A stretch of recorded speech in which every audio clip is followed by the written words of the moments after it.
আরও আক্রমণাত্মক হয়ে এবার মাঠে নামবে ব্রাজিল। হাইতির বিপক্ষে এবার জিততে পরিবর্তন আসবে ব্রাজিলের একাদশে। প্রতিপক্ষ ও প্রথম ম্যাচের ভুল বিবেচনায় একাদশে আসবে একাধিক পরিবর্তন, এমনকি ফরমেশনেও পরিবর্তন আসতে পারে কার্লো আনচেলত্তির দলে। সব মিলিয়ে হাইতির বিপক্ষে কেমন হতে পারে ব্রাজিলের একাদশ, আসতে পারে কি কি পরিবর্তন, তা নিয়ে থাকছে প্রতিবেদন। 2026 বিশ্বকাপের শুরুতেই বড় ধাক্কা খেল 5 বারের বিশ্ব চ্যাম্পিয়ন ব্রাজিল। মরক্কোর সাথে ড্র এবং গ্রুপ সি এর আরেক ম্যাচে হাইতিকে স্কটল্যান্ডের হারানোর ফলে সেলেসাওরা এখন এক কঠিন সমীকরণের সামনে। পরবর্তী রাউন্ডে শক্তিশালী প্রতিপক্ষ এড়াতে ভিনিসিয়াসদের শুধু ম্যাচ জিতলে হবে না, তাকিয়ে থাকতে হবে গ্রুপের অন্য ফলাফলের দিকেও। বর্তমানে 3 পয়েন্ট নিয়ে গ্রুপ সি এর শীর্ষে স্কটল্যান্ড, ব্রাজিল ও মরক্কো 1 পয়েন্ট করে নিয়ে যথাক্রমে 2 ও 3 নম্বরে আছে। তবে এবারের বিশ্বকাপে তৃতীয় দল হিসেবে পরের রাউন্ডে যাওয়ার সুযোগ থাকায় গ্রুপ পর্ব থেকে বিদায়ের শঙ্কা নেই ব্রাজিলের। টেবিলের শীর্ষে থেকে গ্রুপ শেষ করতে না পারলে দ্বিতীয় রাউন্ডের কঠিন প্রতিপক্ষের মুখোমুখি হতে হবে ব্রাজিলকে। ড্র অনুযায়ী গ্রুপ সি এর দলগুলো গ্রুপ এফ এর মুখোমুখি হবে, যেখানে রয়েছে নেদারল্যান্ডস ও জাপানের মতো শক্তিশালী দল। ব্রাজিল যদি গ্রুপে দ্বিতীয় হয় এবং নেদারল্যান্ডস তাদের গ্রুপের শীর্ষে থাকে, তবে দ্বিতীয় রাউন্ডে 2 হেভিওয়েট দলের লড়াই নিশ্চিত। নেদারল্যান্ডসকে এড়াতে হলে গ্রুপ চ্যাম্পিয়ন হওয়া ছাড়া বিকল্প নেই ব্রাজিলের। কিন্তু মরক্কোর বিপক্ষে ম্যাচটি তেমন আশার আলো দেখাচ্ছে না।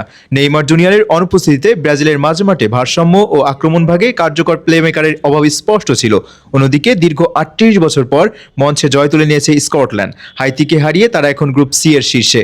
আগামী 20 জুন মরক্কো, স্কটল্যান্ড এবং ব্রাজিল হাইতি ম্যাচগুলো নির্ধারণ করবে গ্রুপ সি এর ভাগ্য এবং ব্রাজিলের পরবর্তী যাত্রা কতটা কঠিন হবে। বিশ্বকাপের মতো বড় আসরে গ্রুপ পর্বের প্রতিটি ম্যাচে গুরুত্বপূর্ণ। তবে ব্রাজিলের জন্য এবার পরিস্থিতি কিছুটা ভিন্ন। প্রথম ম্যাচেই প্রত্যাশিত ফল না পাওয়ায় এখন তাদের সামনে তৈরি হয়েছে চাপের পাহাড়। ফুটবল প্রেমীরা আশা করেছিলেন তারকায় ঠাসা দল নিয়ে ব্রাজিল সহজেই গ্রুপে নিয়ন্ত্রণ নিয়ে নিবে, কিন্তু মাঠের লড়াইয়ে সেই আধিপত্য দেখা যায়নি। মরক্কোর বিপক্ষে ম্যাচে বলের দখল বেশি থাকলেও সুযোগ কাজে লাগাতে ব্যর্থ হয় ব্রাজিল। আক্রমণ ভাগে ভিনিসিয়াস জুনিয়র, রদ্রিগো ও মার্টিনেলিদের গতি থাকলেও শেষ মুহূর্তে সিদ্ধান্ত গ্রহণে ঘাটতি ছিল স্পষ্ট। ফলে ম্যাচের নিয়ন্ত্রণ ধরে রেখেও জয় তুলে নিতে পারেনি সেলেসাওরা। এদিকে স্কটল্যান্ডের জয় পুরো গ্রুপের হিসাব নিকাশ বদলে দিয়েছে। তুলনামূলক দুর্বল হিসেবে বিবেচিত দলটি এখন শীর্ষে অবস্থান করছে এবং তাদের সামনে গ্রুপ চ্যাম্পিয়ন হওয়ার বাস্তব সম্ভাবনাও তৈরি হয়েছে। মরক্কোর বিপক্ষে তারা অন্তত ড্র করতে পারলে ব্রাজিলের উপর চাপ আরও বেড়ে যাবে। ব্রাজিলের জন্য সবচেয়ে গুরুত্বপূর্ণ বিষয় হলো গোল ব্যবধান। একাধিক দল সমান পয়েন্টে শেষ করে, তাহলে গোল ব্যবধানে নির্ধারণ করতে পারে কে গ্রুপ চ্যাম্পিয়ন হবে। তাই হাইতির বিপক্ষে শুধু জয় পেলেই হবে না, বড় ব্যবধানে জয়ের লক্ষ্য নিয়ে মাঠে নামতে হবে 5 বারের বিশ্ব চ্যাম্পিয়নদের।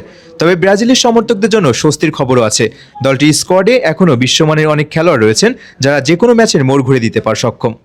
তবে ব্রাজিলের সমর্থকদের জন্য স্বস্তির খবরও আছে। দলটির স্কোয়াডে এখনও বিশ্বমানের অনেক খেলোয়াড় রয়েছেন যারা যে কোনো ম্যাচের মোড় ঘুরিয়ে দিতে সক্ষম। কোচও জানেন নকআউট পর্বে সহজ পথ পেতে হলে গ্রুপের শীর্ষস্থান নিশ্চিত করা কতটা জরুরি। সব মিলিয়ে 20 জুনের ম্যাচগুলো হতে যাচ্ছে গ্রুপ সি এর সবচেয়ে গুরুত্বপূর্ণ লড়াই। ব্রাজিল কি নিজেদের সামর্থ্যের প্রমাণ দিয়ে গ্রুপ চ্যাম্পিয়ন হয়ে নেদারল্যান্ডসের মতো কঠিন প্রতিপক্ষকে এড়াতে পারবে, নাকি দ্বিতীয় রাউন্ডে অপেক্ষা করছে এক মহারণ? সেই উত্তর মিলবে খুব শীঘ্রই।